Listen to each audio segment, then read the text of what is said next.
ศาลประชาชนสูงสุดก็ได้จัดพิธีปลูกต้นไม้เนื่องในโอกาสเฉลิมฉลองวันเด็กน้อยสากลครบรอบ101 ปีและวันปลูกต้นไม้แห่งชาติครบรอบ45 ปีพิธีได้จัดขึ้นในวันที่30 พฤษภาคม 2565ที่ศาลประชาชนภาคกลางโดยการนำพาของท่านบุญขวางทวีศักดิ์รองประธานศาลประชาชนสูงสุดมีรักษาการประธานศาลประชาชนภาคกลางหัวหน้าองค์การหัวหน้าสถาบันคุณครูและฝึกอบรมและพนักงานอ้อมข้างศาลเข้าร่วมท่านบุญขวางทวีศักดิ์ได้กล่าวว่าเนื่องในโอกาสวันเด็กน้อยสากลและวันปลูกต้นไม้แห่งชาติที่หมุนเวียนมาอีกวาระหนึ่งดังนั้นศาลประชาชนสูงสุดร่วมกับศาลประชาชนภาคกลางได้สร้างขบวนการปลูกต้นไม้อย่างเป็นทางการเพื่อเป็นการปกปักรักษาทรัพยากรป่าไม้ให้มีความยืนยงและอุดมสมบูรณ์เขียวงามสามารถนำใช้ได้ยาวนานเพื่อเป็นการเพิ่มเนื้อที่ปกหุ่มของป่าไม้ให้ความหลายกว่า70 ส่วนห้อยตามคาดหมายที่แผนพัฒนาเศรษฐกิจสังคม5 ปีครั้งที่ 9ได้กำหนดไว้ให้ปรากฏผลเป็นจริงเว้ารวมเว้าเฉพาะแม่นเพิ่มเนื้อที่ปกหุ่มสีเขียวความอัตราให้สูงขึ้นสร้างระบบนิเวศและสภาพแวดล้อมธรรมชาติให้มีความสุ่มซื่นอุดมสมบูรณ์เขียวสดงดงามสวยต้านและลดผ่อนผลกระทบจากภัยพิบัติธรรมชาติพร้อมกันนั้นก็เป็นการปลูกจิตสำนึกให้พนักงานภายในศาลประชาชนก็คือสังคมเห็นได้ความหมายความสำคัญและพร้อมกันทนุถนอมสิ่งแวดล้อมให้มีความสวยสดงดงามรักษาได้ระบบนิเวศวิทยาให้มีความสมดุลโดยเน้นใส่การอยู่ร่วมกับธรรมชาติอย่างกลมเกลี่ยวและยืนยงสบายดีท่านผู้ชมผู้ฟังอยู่ทางบ้าน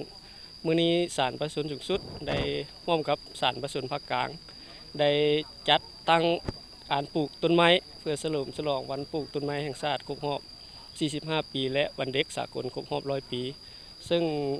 การปลูกต้นไม้ของพวกเราในปีนี้ก็มีหลายต้นไม้ทั้งต้นไม้ให้มากและก็ต้นไม้ประดับเนาะมีต้นคูนต้นหลายๆต้นที่พวกเรามาปลูกก็การสถานที่ปลูกของพวกเรานี้มันอยู่ตึกของเดินของสถาบันคุณครูและฝึกอบรมและศาลภาคกลางอยู่บ้านน้อยเสียงดาเนาะซึ่งก็ยังมีพื้นที่กว้างขวางฉะนั้นพวกเราปลูกนี้ก็เพื่อเฮ็ดให้สถานที่แห่งนี้มีความร่มเย็นสีเขียวและเป็นบ่อนที่